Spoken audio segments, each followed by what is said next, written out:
ये बाबू मेरे बच्चे, मेरे प्रिय बच्चे, बच्चे में विशेषता लगा दी। बच्चा क्या है? नाउन है, क्रिया है, या विशेषण है, या सर्वनाम है? बच्चा संज्ञा, सर्वनाम, विशेषण और क्रिया, इस चारों में से बच्चा एक शब्द है। वह क्या है? क्या है? संज्ञा है। हाँ, इधर का था कि क्रिया है। बोल रहा ना? हाँ बोले आप। कोई बात नहीं है, क्रिया होता है करना, आना, जाना, नहाना, खेलना, पीटना, लेना, देना, खरीदना, बेचना, ये सब क्रिया है। तो हम लोग अभी मैथ की जानकारी ले रहे हैं। एक विद्यालय में पहले आप लोग ये बताइए कि मैथ पढ़ाती हूँ तो आप लोग खुश हैं कि ना खुश हैं?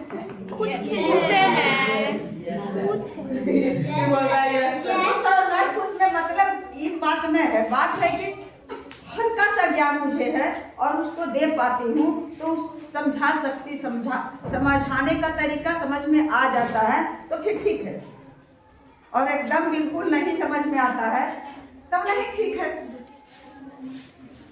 एक विद्यालय में 2401 विद्यार्थी हैं, ये समझाने की कोई बात है। 2401 विद्यार्थी हैं और पीटी अध्यापक, कौन शिक्षक? पीटी अध्यापक मतलब सुधीर सर। तो ये अध्यापक है, उनका काम है एक्सरसाइज करवाना। जैसे सेटअप करता है तो तीनों को अलग अलग कर देंगे, दोनों को तो कहते हैं पीटी अध्यापक कि बाबू आप लोग खड़े हो जाओ विद्यार्थियों से इस तरह से कि पंक्ति और स्तंभ दोनों बराबर। इसका मतलब क्या हुआ? मान ली तो जितना विद्यार्थी है उतना पंक्ति और स्तंभ दोनों में पूरा हो जाता है या नहीं होता है? और अगर कोई जरूरी नहीं है कि जितना विद्यार्थी रहेगा पंक्तिबद्ध और स्तंभबद्ध हो ही जाए। इसका मतलब है कि मान लिया जाए कि 16 विद्यार्थी है। कितना है? 16 विद्यार्थी है। एक बच्चा यहाँ ऐसे खड़े करके, ये हो गया क्या चीज? पंक्ति। और ऐसे ऐसे देखो,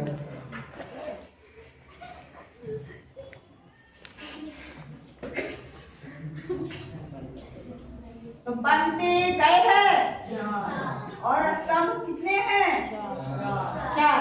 इस तरह से खड़ी हो गया। एक बच्चा यहाँ, अगर विद्यार्थियों की संख्या रहता कितना?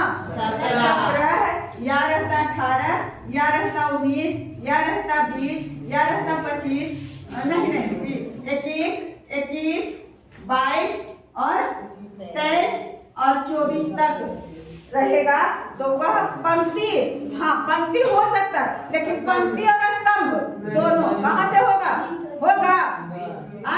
जो संख्या यहाँ दिया हुआ रहेगा पूर्ण वर्ग में वही पंक्तिबद्ध और स्तंभबद्ध दोनों सही से हो सकता है।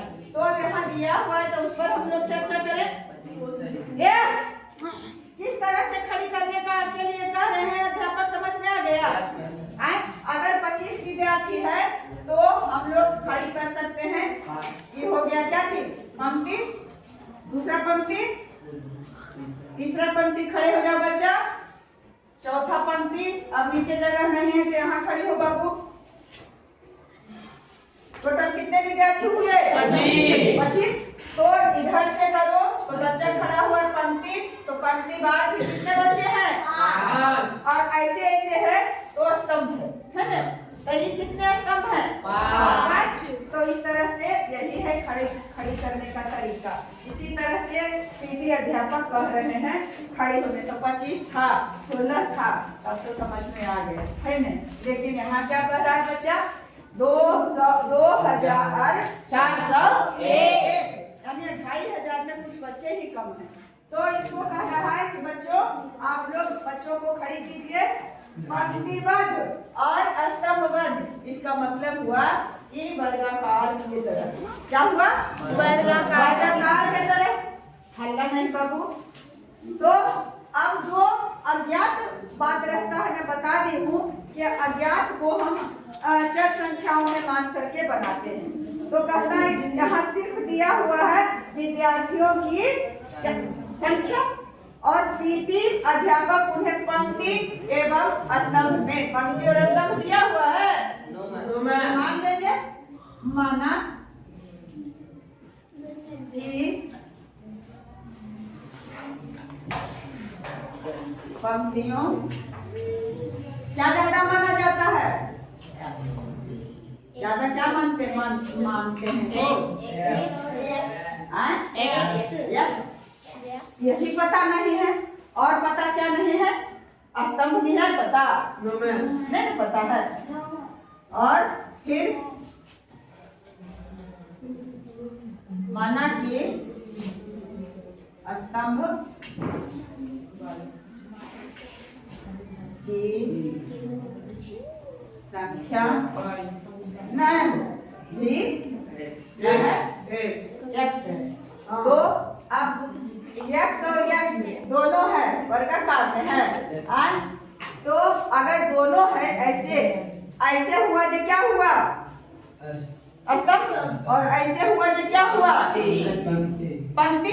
और जब दोनों बराबर ऐसे भी बराबर और ऐसे भी बराबर तो वो क्या हो जाता है पंक्ति स्तंभ हुआ ना। और बराबर बराबर पंक्ति और स्तंभ है तो वैसे क्षेत्र मतलब क्या कहेंगे उसको वर्ग कहेंगे। और यहाँ दिया हुआ है इसका दिया हुआ है विद्यार्थियों की संख्या। इसका मतलब कि विद्यार्थियों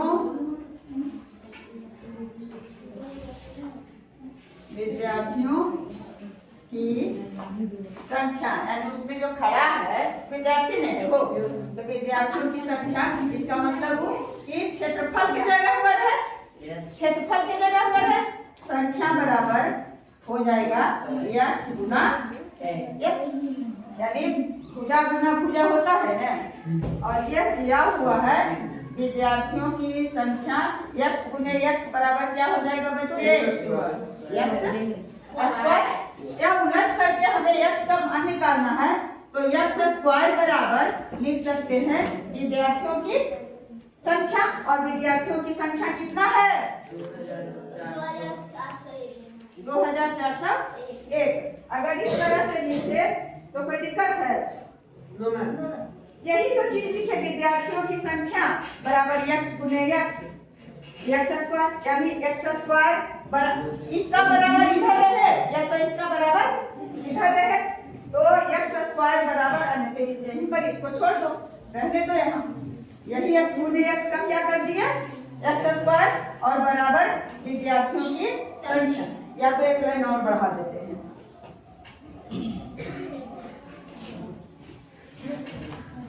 x गुने x क्या है x गुने x बराबर विद्यार्थियों की संख्या।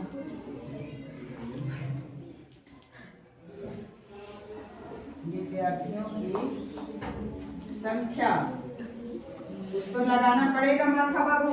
x गुने x का क्या हो गया x स्क्वायर बराबर विद्यार्थियों की संख्या कितना है 2401। हाँ और निकालेंगे x बराबर निकाल लेंगे तो तुमको x भी स्तंभ भी मालूम हो जाएगा और पंक्ति भी।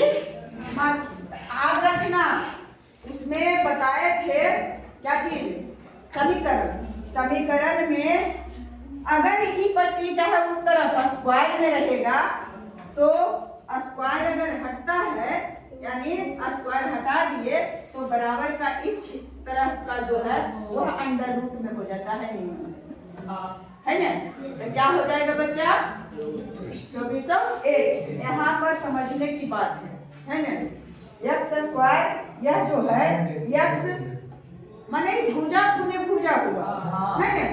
अब भुजा गुने भुजा और बराबर क्षेत्रफल बराबर भुजा गुने भुजा ये है। तो x स्क्वायर है तो x का मान हमको खाली x का मान निकालना है। तो यह स्क्वायर क्या बदल बन गया अंडर रूट में। तो या करके लिखना चाहिए हमें। या इस समीकरण में ध्यान लगा लेना कि अगर स्क्वायर में रहेगा तो इधर हो जाएगा और दूसरा रहेगा तब नहीं, सिर्फ स्क्वायर रहेगा। स्क्वायर को हटाए और उधर क्या कर दिया, अंडर रूट में कर दिए। या आंसर नहीं मिलना चाहिए। या x बराबर, अब निकालो 2401 यहाँ निकाल लेते हैं, फिर मिटा देंगे, यहाँ लिख देंगे 2401, इधर से 2 इधर से 2, 24 का 5 25 ज्यादा हो जाता है तो कहा जाएगी बाबू लड़का एकदम ध्यान दे रहा है। 4 चौके 16 और 8 14 कट गया, यहाँ निकालिए, घटाए वो सही है ना हो। अब 4 और 4 मिल करके हो गया 8 दहाए 80 और 9, इसका मतलब 80 जब हो गया तो फिर 1 नंबर 9 हो जाएगा। 9 नहीं 9 से लगाए तो 9 नंबर 10 से तो जल्दी ज्यादा हो रहा है तो लगा लेते हैं 9 से तो 9 नंबर 82 और 9 8 80 हो गया तो 72 और 8 80। इसका मतलब है कि यह जो विद्यार्थियों की संख्या है वह पंक्तिबद्ध और स्तंभबद्ध खड़ा हो जाएगा। हाँ 9 9 18 है और 8 1 9, यहाँ है 49 और यहाँ हो गया 18 4 दुनिया 8 कितना हो गया। तो अब हम लोग कितना आया आंसर यहाँ वाला जाता है तो अंडर रूट को जब हम सोल्व किए तो x बराबर आ गया 49 और गुना 50। यहाँ तक समझ में आ गया। या x बराबर अंडर रूट को हटा दिए और उसमें सिर्फ एक को निकाल दिया तो 49 क्या आ गया। 49 क्या माने थे विद्यार्थियों स्तंभ की संख्या और दोनों तो एक्सेंट माने थे तो चाहे तो पंक्तियों की संख्या लिख दो या स्तंभ की संख्या लिख दो। पंक्तियों की संख्या उतना बच्चा है तो हो गया 49 और स्तंभों की संख्या बराबर 49। यही तो आ गया आंसर। तो मुझे लगता है कि आप लोग समझे हैं, बच्चियां नहीं समझ पा रही होगी क्योंकि थोड़ा तो इधर उधर होता है, लेकिन नहीं समझो, हिम्मत नहीं हारो, धीरे धीरे सब समझ में आएगा।